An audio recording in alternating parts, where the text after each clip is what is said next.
नमस्ते, सदा वत्सले मातृभूमि, जय हिंद। दोस्तों, दिन भर क्या रहा स्पेस, डिफेंस और इंटरनेशनल गलियारे से इस वीडियो में एक करके जान लेते हैं। बढ़ते हैं पहले डिफेंस अपडेट की तरफ। भारत की private sector firm PLR system ने भारत में बनी मसादा 9 मिलीमीटर की पिस्टल को भारतीय नौसेना के मार्कोस एलिट कमांडोज को सौंपा है। आपको बता दें कि करीबन एक साल पहले PLR सिस्टम को भारतीय नौसेना से करीबन 500 9mm पिस्टल का ऑर्डर मिला था, जो कि फास्ट ट्रैक खरीद के तहत किया गया था। आपको मालूम ही होगा कि PLR सिस्टम अडानी ग्रुप के द्वारा संचालित है और PLR सिस्टम पहले से ही 56x45mm चैम्बर वाले टिवोर X95 को भी तैयार कर रहा है, जिसकी आपूर्ति CAPF और CISF को भी की गई है। इसके अलावा PLR सिस्टम अन्य छोटे हथियार जैसे कि गैलिल स्नाइपर राइफल और उजी प्रो सब मशीन गन को भी तैयार कर रहा है, जिसमें कि स्वदेशी कंटेंट यानी कि स्वदेशी सामग्री का इस्तेमाल किया गया है। दोस्तों, कल के डिफेंस अपडेट में मैंने आपको बताया था कि साउथ कोरिया ने अपनी जमीन तैयार कर ली है मिस्र में अपने फाइटर जेट्स को बेचने के लिए।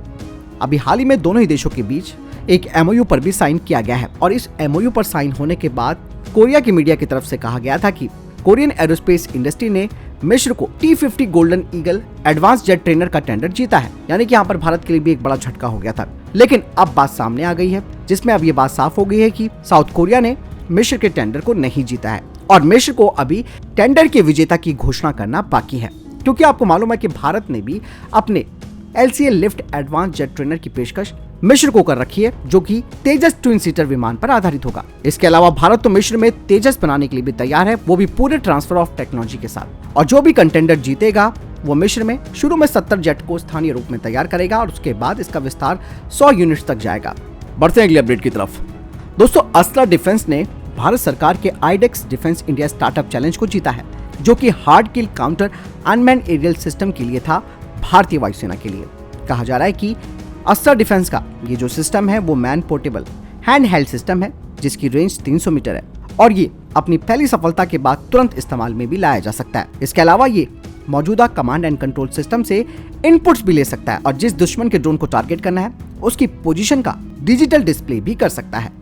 बढ़ते हैं अगले अपडेट की तरफ। दोस्तों, DRDO अब पूरी तरीके से तैयार है ATAGS आधारित 155 millimetre 52 calibre mounted gun system के फील्ड ट्रायल्स के लिए। दोस्तों, मैं आपको बताना चाहूंगा कि DRDO ये ट्रायल्स भारतीय सेना के द्वारा यूजर ट्रायल्स करने से पहले करेगा और ATAGS आधारित माउंटेड गन सिस्टम को भारतीय सेना के 800 गन माउंटेड व्हील्ड प्लेटफॉर्म के आधार पर तैयार किया गया है और यही नहीं, ATAGS हवेजर का पहले यूजर ट्रायल पूरा हो चुका है। अब ये कहा जा रहा है कि भारतीय सेना 2023 के अंत तक इस माउंटेड गन सिस्टम के यूजर ट्रायल पूरे कर लेगी। बढ़ते हैं अगली अपडेट की तरफ। दोस्तों, भारतीय नौसेना अमेरिका से लीज पर लिए गए 2 MQ-9B गार्डियन ड्रोन से काफी खुश है, लेकिन अब खबरें ये आ रही है कि भारतीय सेना और भारतीय वायुसेना इजराइल से अधिक हेरॉन मार्क 2 को खरीदना चाहती है, जिनकी कीमत $40 मिलियन पर यूनिट है। तो वहीं अमेरिका के प्रीडेटर ड्रोन की कीमत $100 मिलियन पर यूनिट है। दोस्तों, 2021 में ही भारतीय सेना और भारतीय वायुसेना ने संयुक्त रूप से 10 हेरॉन मार्क 2 ड्रोन के आदेश दिए थे इजराइल को, जो कि आपातकालीन खरीद प्रक्रिया के तहत थे, जिनकी डिलीवरी इस साल से शुरू हो चुकी है। वहीं अब ये भी कहा जा रहा है कि इजराइल और भारत हेरॉन मार्क 2 ड्रोन को HAL की फैसिलिटी नासिक में बनाने की बात कर रही है, जिन्हें की लाइसेंस के तहत भारत में बनाया जाएगा। बढ़ते अगली अपडेट की तरफ। दोस्तों, भारतीय वायुसेना को इस महीने के अंत में तीसरा S-400 सिस्टम मिल जाएगा और बाकी के जो 2 स्क्वाड्रन्स है S-400 के वो 2023 तक आ जाएंगे। और भारतीय वायुसेना 2 और S-400 सिस्टम को खरीदना चाहती थी, लेकिन अब भारतीय वायुसेना ने अपनी इस योजना को छोड़ दिया है, जिसका कारण यह है कि अगर हम अधिक S-400 खरीदते हैं तो कैटसा के तहत भारत पर प्रतिबंध लग सकते हैं और दूसरी बात यह है कि ये सिस्टम काफी महंगे भी हैं। अब ये कहा जा रहा है कि DRDO की extended range air defence system वो जल्द उपलब्ध हो जाएगी, जिसकी इंटरसेप्शन रेंज 150 किलोमीटर होगी। इसका नाम है ERSAM और इसके अलावा 350 किलोमीटर XRSAM भी भारतीय वायुसेना में शामिल होगी। बढ़ते अगली अपडेट की तरफ। दोस्तों, अमेरिका अब पूरी तरीके से तैयार है अपने B-21 स्टेल्थ बॉम्बर को लॉन्च करने के लिए। ऐसे में जो अमेरिका का थिंक टैंक है उनका कहना है कि अमेरिकी एयरफोर्स की योजना है कि वो करीबन 100 B-21 बॉम्बर्स को खरीदेगी।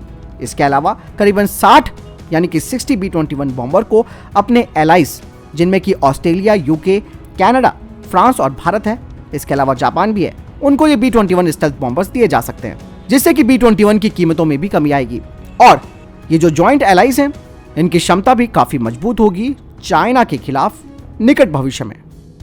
बढ़ते हैं अगली अपडेट की तरफ। दोस्तों भारत 6000 किलोमीटर रेंज वाली K5 submarine launch ballistic missile का परीक्षण करने वाला है। तो ऐसे में चाइना की आंखें जो हैं वो ऊपर चढ़ गई हैं और कहा यह जा रहा है कि चाइना ने अपने सैटेलाइट और मिसाइल ट्रैकिंग शिप युआंगवांग 5 को दोबारा इंडियन ओशन की तरफ वापस भेज दिया है।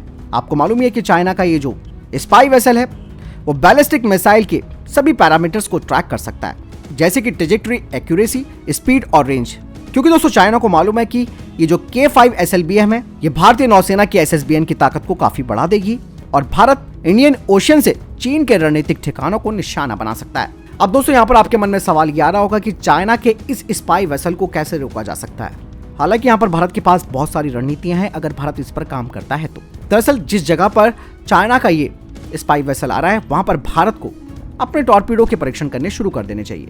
इसके अलावा भारतीय नौसेना को और परीक्षण यहाँ पर करने चाहिए ताकि चाइना के इस युआंगवांग 5 का ध्यान जो है उसे भटकाया जा सके।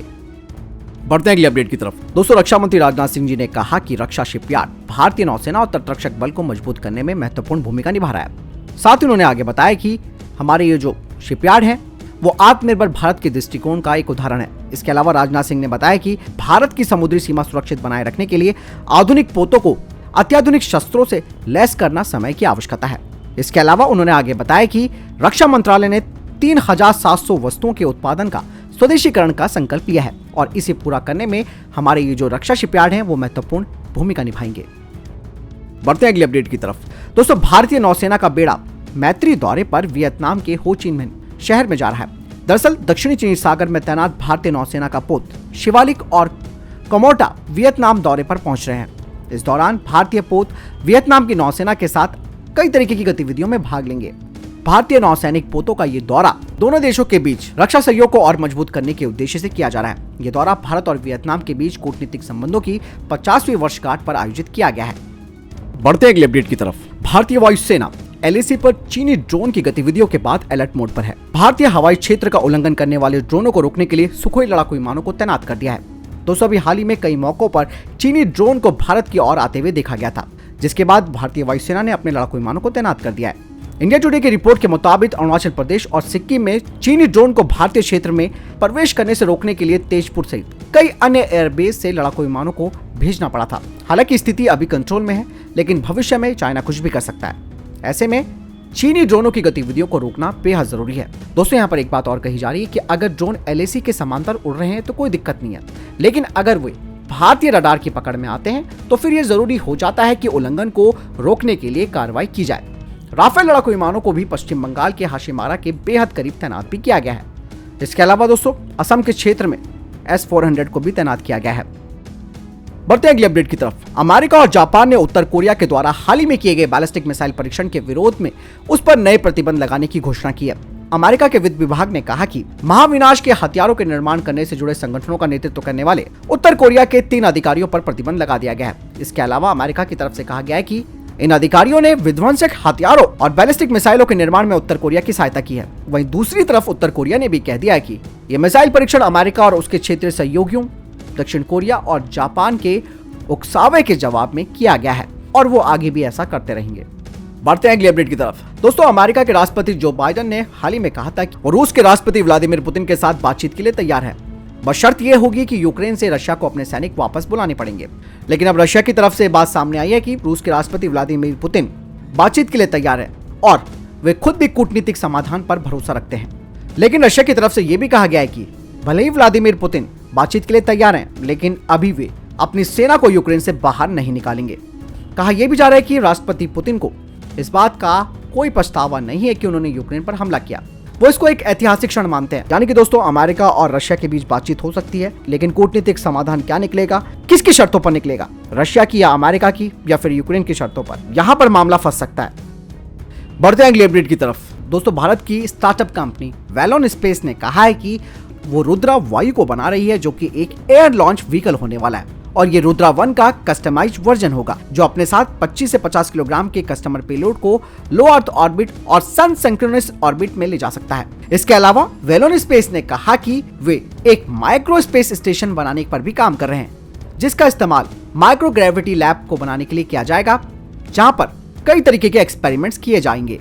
और कहा जा रहा है कि इस माइक्रो स्पेस स्टेशन का वो टाटा की नैनो कार जितना होगा। इससे जो भारत की फार्मास्यूटिकल कंपनीज है, साथ ही बायोटेक्नोलॉजी कंपनीज है, डिफेंस रिसर्च है, नैनो टेक्नोलॉजी कंपनीज और माइक्रोचिप्स इंडस्ट्री को भी फायदा मिलेगा। तो दोस्तों, ये अभी तक के टॉप डिफेंस और स्पेस अपडेट वीडियो के सामने कोई प्रश्न जवाब है, आपका कोई सवाल है, कमेंट सेक्शन में लिखकर जरूर पूछ सकते हैं। मिलता हूं नए वीडियो के साथ। चैनल जरूर सब्सक्राइब कीजिएगा। जय हिंद, वंदे मातरम।